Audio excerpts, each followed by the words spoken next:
जय हिंद बच्चों। उम्मीद है शानदार जानदार जिंदाबाद जबरदस्त होंगे और पढ़ने में एकदम व्यस्त होंगे। मैं यहाँ पर आप लोगों को फिजिक्स पढ़ाने आया हूँ। देखिए, मैं आपको एक सिंपल सी बात बता देता हूँ भाई, कि अगर आपने क्लास 9th पार कर लिया है, लगभग एनुअल एग्जाम में हो, न्यूमेरिकल्स के लिए वीडियो ढूंढ रहे हो कि न्यूमेरिकल्स कैसे सॉल्व होंगे, क्या होगा, कैसे करा जाएगा, तो मैं कह रहा हूँ कि मैं आपके सामने एक नया चेहरा तो हूँ। सिंपल सी बात, मैं आपके सामने एक नया चेहरा तो हूँ। आप मेरे पर भरोसा क्यों करेंगे भाई? मैं कह रहा हूँ कि आप अभी तक ने बहुत से लोगों पर भरोसा किया है, फिजिक्स के न्यूमेरिकल्स ठीक नहीं हो पाए हैं, तो मैं आपसे कह रहा हूँ सिर्फ आप 5 दिन तक मेरे पर भरोसा कीजिए, या 5 दिन कहिए या फिर 5 वीडियोस तक मेरे पर भरोसा कीजिए। 5 वीडियोस के बाद आपको खुद ब खुद समझ में आ जाएगा कि आपको मेरे पर भरोसा करना चाहिए या नहीं करना चाहिए, चाहे वो ग्रेविटेशन के न्यूमेरिकल्स हो या फिर इक्वेशन ऑफ मोशन के न्यूमेरिकल्स हो। कैसे लगेंगे वो मेरे ऊपर छोड़िए, सिर्फ 5 दिन मेरे पर विश्वास करिए और जो चीज मैं कह रहा हूँ उसको बस ध्यान से सुनते जाइएगा। चलिए भाई, मैं कहूंगा ध्यान से इस चीज को समझिएगा कि न्यूमेरिकल्स के बारे में बात कर रहा हूँ। न्यूमेरिकल्स तो सॉल्व करना ही करना है, लेकिन थ्योरी भी अपना साथ साथ कंप्लीट करना है। देखिए, आज सिर्फ इंट्रोडक्टरी लेक्चर है, कोशिश करूंगा कि 15 से 20 मिनट का ये लेक्चर हो। उसके बाद आप क्या करिएगा कि अगर पसंद आएगा, मोशन के डेफिनेशन समझ में आया। देखिए, मोशन का डेफिनेशन रटना नहीं है, फिजिक्स रटने वाला सब्जेक्ट ही नहीं है। फिजिक्स जो सब्जेक्ट है ये भाई आपका समझने वाला सब्जेक्ट है। अगर समझ में आ गया बेहतरीन तरीके से तो ठीक, नहीं समझ में आए तो कोई बात नहीं। नहीं समझ में आए तो आप कहेंगे कि सर फिजिक्स सब्जेक्ट ही बेकार है। तो फिजिक्स को बेकार कहने वाले ही बेकार होते हैं, फिजिक्स बेकार नहीं होती है। आइए समझते हैं सबसे पहले किस चीज को। हम लोग समझते हैं सबसे पहले मोशन को, क्योंकि चैप्टर का नाम ही यही है। चैप्टर का नाम ही यही है। तो देखिए, अगर आपको समझना है कि मोशन क्या होता है, तो उसके लिए आपको समझना पड़ेगा कि ऑब्जेक्ट क्या होता है। क्या कहा मैंने कि ऑब्जेक्ट क्या होता है, आपको ये चीज समझना पड़ेगा। अब ये चीज आपको समझना है कि ऑब्जेक्ट क्या होता है, तो आपको मैं कहूंगा कि आप मेरे को बताइए, आप किसी भी चीज को कब कहेंगे कि ये एक चीज है, ये एक ऑब्जेक्ट है, कब कहेंगे? तो मैं आपको बता दूं किसी भी चीज को आप ये कब कहेंगे कि कोई ये ऑब्जेक्ट है? आप तब कहेंगे कि देखिए, सबसे पहले समझिए, क्योंकि देखिए मैं आपको बताऊं, यहाँ पर जब मैं ऑब्जेक्ट के बारे में, जब इस डेफिनेशन के बारे में बात करूंगा मोशन के, यहाँ पर आप कुछ वर्ड पढ़ रहा है, ऑब्जेक्ट पढ़ रहा है, पोजीशन पढ़ रहा है, टाइम पढ़ रहा है, स्टेशनरी ऑब्जेक्ट पढ़ रहा है। तो ये जो 3-4 वर्ड मैंने आपके सामने हाईलाइट करके दिखाया ना, ये 3-4 वर्ड ही इस चैप्टर के पूरे जान है। अगर इन चीजों को आप नहीं समझते हैं तो समझिए भाई कि आपने इस मोशन चैप्टर को समझना नहीं है, न्यूमेरिकल आपसे होना नहीं है। तो आइए समझते हैं न्यूमेरिकल्स के बारे में। ऑब्जेक्ट किसे कहा जाता है? देखिए, मैं कहूंगा ध्यान से समझिएगा। एनीथिंग विच, बिल्कुल बेसिक से बात करूंगा ताकि आपको समझ में आए। Anything which we can see in the sorry universe. आप इस यूनिवर्स में कोई भी चीज देख रहे हैं तो वो क्या है? ऑब्जेक्ट है। इस यूनिवर्स में कोई भी चीज आप देख रहे हैं तो भाई वो ऑब्जेक्ट है। कैसे समझिएगा? आप इस स्टाइलस को देख रहे हैं, ये ऑब्जेक्ट है। आप इस डिजिटल बोर्ड को देख रहे हैं, ये ऑब्जेक्ट है। आप अपने फोन को देख रहे हैं, वो ऑब्जेक्ट है। आप अपने माता जी को देख रहे हैं, वो ऑब्जेक्ट है। आप मेरे को देख रहे हैं, मैं ऑब्जेक्ट हूं। तो इस यूनिवर्स में आप किसी भी चीज को देख रहे हैं, anything which we can see in this universe is called object. Sorry, is called object. समझ गए कि ऑब्जेक्ट क्या होता है? बस छोटी छोटी चीजें हैं, समझ जाएंगे। छोटी चीजें, बड़ी चीजें ऑटोमेटिक समझ में आएगी कि ऑब्जेक्ट किसको कहा जाएगा। इस दुनिया में हम किसी भी चीज को देख रहे हैं भाई, किसी भी चीज को, हाँ उसको, जिसको तुम सोच रहे हो उसको भी, जिसको भी सोच रहे हो, जिसको भी देख रहे हो, वो क्या है? ऑब्जेक्ट है। तो अब मेरे को एक सवाल का जवाब दो भाई। किसका सवाल का? कौन सा सवाल का जवाब चाहिए? कि अगर इस दुनिया में कोई भी ऑब्जेक्ट है तो इस ऑब्जेक्ट को सर जब हम देखेंगे तो ये तो हमें 2 ही तरीके से दिखाई देगा। कौन से 2 तरीके से दिखाई देगा भाई? 2 ही तरीके से दिखाई देगा। कौन से 2 तरीके से दिखाई देगा? या तो वो मोशन में होगा या तो वो रेस्ट में होगा। हाँ सर, सही कह रहे हैं, मैंने तो ये सोचा ही नहीं था। आपके स्कूल के टीचर ने बताया नहीं था, नहीं तो आप सोच लिए होते। इस यूनिवर्स में आपको देखिए, चैप्टर मैं कौन सा पढ़ा रहा हूँ? मैं पढ़ा रहा हूँ भाई चैप्टर क्या? चैप्टर का नाम क्या है? चैप्टर का नाम क्या है? मोशन है यहाँ पर। अब मैं मोशन पढ़ा रहा हूँ आपको और मैं ये बताऊं ही नहीं कि मोशन क्या होता है, तो फिर मतलब ही क्या पढ़ाने का है? मोशन पढ़ा रहा हूँ इसीलिए मोशन समझा रहा हूँ कि मोशन क्या होता है। तो ये डेफिनेशन आपको रटने की जरूरत ही नहीं पड़ेगी कि ये डेफिनेशन क्या होती है। समझ गया ना? तो इसलिए मैं समझा रहा हूँ कि देखिए ऑब्जेक्ट क्या होता है। इस यूनिवर्स में कोई भी चीज मैं देख रहा हूँ तो वो क्या है, ऑब्जेक्ट है। ये ऑब्जेक्ट को मैं अगर देखूंगा किसी भी यूनिवर्स में, किसी भी ऑब्जेक्ट को देखूंगा तो वो मुझे दो ही तरीके से दिखाई देगा, या तो वो रुका हुआ होगा या तो वो रेस्ट में होगा। तो आइए बात करते हैं कि सबसे पहले चीज कि जब वो मोशन में होगा या फिर रेस्ट में होगा। तो आइए बात करते हैं, जब मोशन में होगा तो कैसे हम कहेंगे कि वो मोशन में होगा। इमेजिन कीजिए, अगर मैं आपसे पूछूं कि आपके कमरे के सामने से, आपके रूम के सामने से, आपके घर के सामने से एक चिड़िया उड़ते हुए जा रही है, वो रेस्ट में है कि मोशन में? आप कहेंगे सर वो तो मोशन में है। सॉरी, अगर मैं आपसे पूछूं कि अगर मैं यहाँ पर खड़ा हूं तो आप मेरे को बताइए कि मैं रेस्ट में हूँ कि मोशन में हूँ, तो आप कहेंगे सर आप रेस्ट में हैं। अगर मैं ऐसे घूमते घूमते घूमते घूमते पढ़ा रहा होता तो आप क्या कहते कि सर आप तो मोशन में हैं। कहते कि नहीं कहते? बिल्कुल कहते। अब समझिएगा मेरी बात को कि अगर आपके सामने माता जी हैं, किचन में काम कर रही हैं, या फिर घर में जो सामान वामान बिखरा पड़ा हुआ है उसको सही सही कर रही हैं, तो आप देख के उनको क्या कहेंगे कि वो रेस्ट में है कि मोशन में? आप कहेंगे कि सर वो मोशन में ही रहती है हमेशा, और हमें भी कहती है कि हमेशा मोशन में रहो, मतलब हमेशा कुछ ना कुछ काम करते रहो। तो कुल मिला के कहने का मतलब आप कैसे पता कर पाते हैं कि कोई ऑब्जेक्ट रेस्ट में है कि मोशन में? आपके घर के सामने से जो रोड जा रहा है, उस रोड पर कोई कार या बाइक या फिर कोई भी साइकिल जा रही है, तो आप क्या कहेंगे? आप कहेंगे कि सर मोशन में।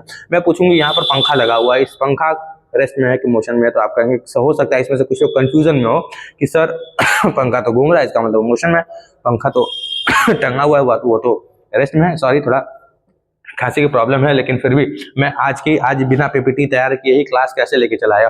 भाई देखिए इसके पीछे का एक रीजन है। एक बच्चा मेरे को कहा मेरे ऑफलाइन सेंटर में कि सर आप न्यूमेरिकल्स फिजिक्स के बहुत बेहतरीन तरीके से समझाते हो, अगर आप यूट्यूब पे चले आते इस टाइम पे तो हमारा रिविजन भी हो जाता और हमारा न्यूमेरिकल तो हमें तो सॉल्व हो ही जाता है, लेकिन हमारे जो दूसरे स्कूल के बच्चे हैं और जो बाकी जो सर यूट्यूब पे जो लोग कंफ्यूज किए हुए हैं सबको फिजिक्स के नाम पर कि ये कर लो वो कर लो, ऐसे कर लो वैसे कर लो, तो और बैच बेच रहे हैं महंगा महंगा। तो मतलब बैच के मैं खिलाफ नहीं हूँ, सिर्फ इतना कह रहा हूँ कि बस विश्वास कीजिए और भैया यहाँ पे हमारा काम कीजिए, छोड़िए हटाइए, मैं कुछ ज़्यादा ही जा रहा हूँ। समझिएगा मतलब कि ऑब्जेक्ट क्या है, ऑब्जेक्ट हमें दो ही तरीके से दिखाई देगा, या तो वो रेस्ट में होगा या तो वो मोशन में होगा।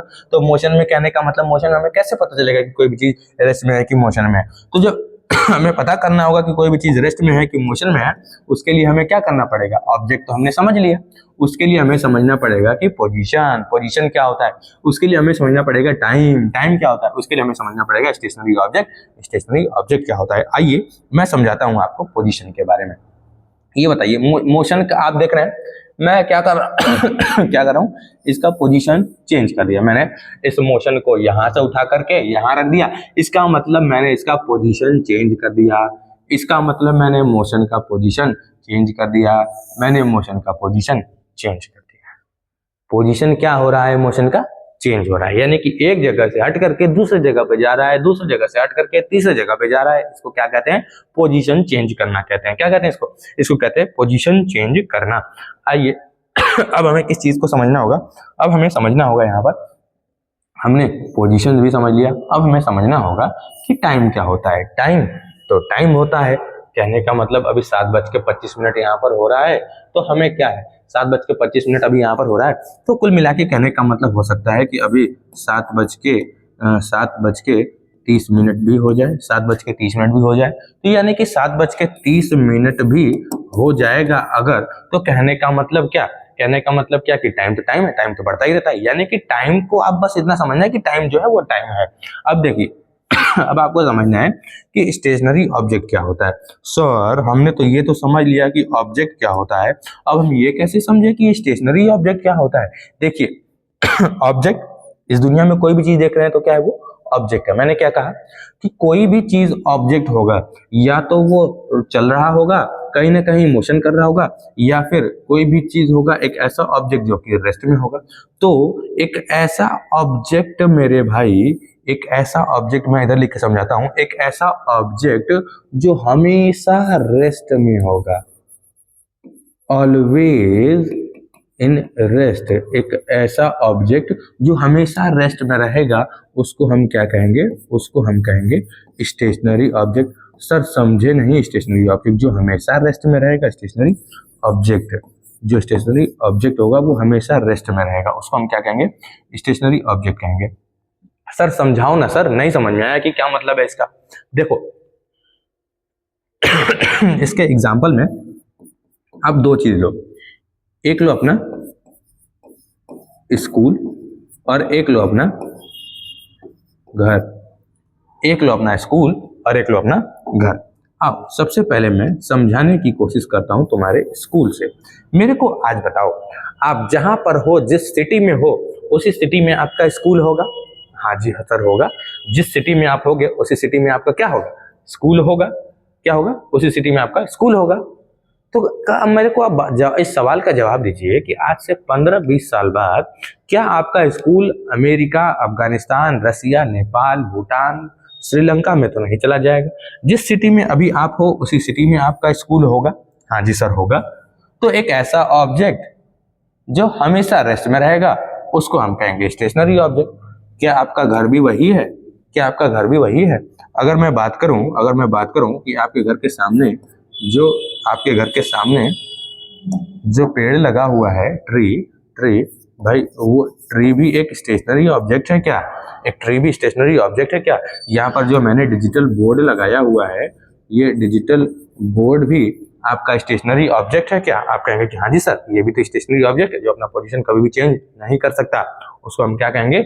स्टेशनरी ऑब्जेक्ट कहेंगे। तो सर मैं नहीं समझा। अब मैं ये सारी चीजें तो मैं समझ गया, आप कह रहे थे कि इन चीजों को समझ लेंगे, इसका डेफिनेशन हमें समझ में आ जाएगा। किन चीजों को भाई? इन चीजों को देखिए, व्हेन एन ऑब्जेक्ट भी समझ गया सर, पोजीशन भी समझ गया सर, टाइम भी समझ गया सर, और स्टेशनरी ऑब्जेक्ट भी समझ गया सर। चलिए, आप उन वर्ड्स को समझ गए, अब समझिए इस डेफिनेशन को। मैं अगर आपसे कहूं कि मेरे को बताओ भाई तुम कि छोटा सा गेम खेलते हैं, यहां पर मेरे को बताइए आप कि क्या लिखा हुआ है, और टाइम मैं यहां पर लिख देता हूं, टाइम भी हमारे सामने यहां पर मैं लिख देता हूं, टाइम भी मैं यहां पर आपके सामने लिख देता हूं, जो हो रहा है 7:28। 7:28 हो रहा है। 7:28 पर ये ए यहाँ पर है। 7:28 पर ए यहाँ पर है। अब मैं आपको कहूंगा कि आप आंख बंद कर लीजिए, ईमानदारी से सभी लोग। एक छोटा सा प्यारा सा गेम खेल रहा हूं। मैं देख रहा हूं उधर, चलिए बिल्कुल ठीक दिख रहा है। छोटा सा प्यारा सा गेम खेल रहा हूं, आंख बंद की रहिएगा, आंख खोलना नहीं है, आंख बंद की रहिएगा। अब मैं आपसे कुछ सवाल पूछूंगा आंख खोलने के बाद, लेकिन आंख पहले अभी मत खोलिएगा। चलिए जी ठीक है। अब मेरे को आप बताइए आंख खोल के कि क्या इस ए का मोशन हुआ है? क्या इस ए का मोशन हुआ है? आप कहेंगे कि हाँ जी सर हुआ है। लेकिन कैसे बताया आपने? कैसे बताया किसका मोशन हुआ है? आपने ये देखा कि पहले यहाँ पर ये जो ए लिखा हुआ था इस वाले फ्रेम के पास था, लेकिन अब ज्यादा नजदीक ये इस वाले फ्रेम के पास है। यहाँ पर जो टाइम लिखा हुआ था 7:28, ये इसके ऊपर था, लेकिन अब ये इस मोशन के नीचे है। जो व्हाइट कलर वाला मोशन लिखा हुआ है ये इसके नीचे है। तो यानी कि आपने इस स्टेशनरी ऑब्जेक्ट के रिस्पेक्ट में बात किया कि इस स्टेशनरी ऑब्जेक्ट के रिस्पेक्ट में ये अपना पोजीशन चेंज किया है। और टाइम के बारे में बात करें तो टाइम भी देखिए 7:28 पर ये यहाँ था, और 7:30 पर ये यहाँ है। यानी कि टाइम के रिस्पेक्ट में भी इसने अपना पोजीशन चेंज किया, और आसपास की जो स्टेशनरी ऑब्जेक्ट है उसके रिस्पेक्ट में भी इसने अपना पोजीशन चेंज किया। तो इसको हम क्या कहेंगे? इसको हम कहेंगे कि भाई ये किस चीज में है? मोशन में है। अगर यही टाइम के साथ और स्टेशनरी ऑब्जेक्ट के साथ अपना पोजीशन चेंज नहीं करता तो हम इसको क्या कहते हैं भाई? ये कि रेस्ट में है। अब आप मेरे को एक बात बताइए भाई, जो मैं यहाँ पर आपको समझा रहा था कि कोई भी ऑब्जेक्ट जो होगा वो दो ही तरीके से पाया जाएगा, दो ही स्थिति में पाया जाएगा, दो ही स्थिति में पाया जाएगा। स्थिति को हम सीबीएसई बोर्ड के मीडियम में सीबीएसई बोर्ड में क्या देते हैं कि किसी भी ऑब्जेक्ट का दो ही स्टेट होता है, या तो वो मोशन में होगा या तो वो रेस्ट में होगा। सॉरी, क्या होगा? दो ही चीज होगा क्या? कि किसी भी ऑब्जेक्ट का दो ही स्टेट होगा, या तो वो मोशन है या तो वो रेस्ट है भाई, या तो वो रेस्ट है या तो वो मोशन में है। इसी को हम क्या कह देते हैं? भाई मोशन। ठीक है, इसी को हम कह देते हैं स्टेट, जब कोई भी ऑब्जेक्ट रेस्ट में होगा या फिर मोशन में होगा। समझ गए आप मेरी बात को? बिल्कुल बेहतरीन तरीके से। रेस्ट और मोशन तो समझ में आ गया होगा। अब मेरे को एक बात बताइए, अगर कोई ऑब्जेक्ट पड़ा हुआ है तो हमने उसको कह दिया स्टेशनरी ऑब्जेक्ट। अगर ये ऑब्जेक्ट यहाँ पर पड़ा हुआ है, तो पड़ा हुआ है, इसकी क्या ही स्टडी की जा सकती है? तो इसकी स्टडी यहीं पे खत्म हो जाती है और हमने रेस्ट डिफाइन कर लिया। क्या किया हमने? हमने यहाँ पर रेस्ट डिफाइन कर लिया और इसकी स्टडी हमने यहीं खत्म कर ली। ठीक है, अब जो मोशन होता है भाई, ये मोशन हमारा कुछ दो तरीके से हो सकता है। आप स्टाइलस को ऑब्जर्व करना, क्या कर रहा है, मोशन कर रहा है, तो ठीक है सर। अब फिर से इसको ऑब्जर्व करना, तो आपको देखने के लिए मिला होगा, क्या देखने के लिए मिला आपको? आपको ये देखने के लिए मिलेगा कि एक बार तो ऐसा हुआ होगा कि ये सेम स्पीड से चल रहा था। दूसरी बार क्या आपने ऑब्जर्व किया कि ये थोड़ा सा कभी धीरे कभी तेज, कभी धीरे कभी तेज, कभी धीरे कभी तेज, यानी कि रुक रुक के चल रहा था। तो यहीं से हमारे मोशन की स्टडी स्टार्ट होती है और मोशन का सबसे पहला टाइप आ जाता है यूनिफॉर्म मोशन और दूसरा टाइप आ जाता है नॉन यूनिफॉर्म मोशन। मैं अब बात करता हूँ, एक काम करता हूँ, आज के इस इंट्रोडक्टरी लेक्चर को यहीं पर छोड़ता हूँ। मैं कहूँगा कि डेफिनेशन समझ में आया होगा। देखिए पूरा चैप्टर, एक चैप्टर 5 दिन मेरे पर छोड़िए, एक चैप्टर 5 दिन में आपको समझाने की जिम्मेदारी मेरी होगी। चाहे जब भी आपका एग्जाम आ रहा होगा, मेरे पर भरोसा कीजिएगा, न्यूमेरिकल्स बेहतरीन तरीके से आप सॉल्व कर पाएंगे। चलिए आगे चलते हैं। आज के लिए इतना ही रहने देते हैं। तब तक के लिए सभी लोगों को जय हिंद, जय भारत, वंदे मातरम। मैं सिर्फ आज चेक कर रहा था, देखिए क्योंकि पीपीटी वगैरह मैं लाया नहीं हूँ, सिर्फ ऐसे ही मैं क्लास ले रहा था।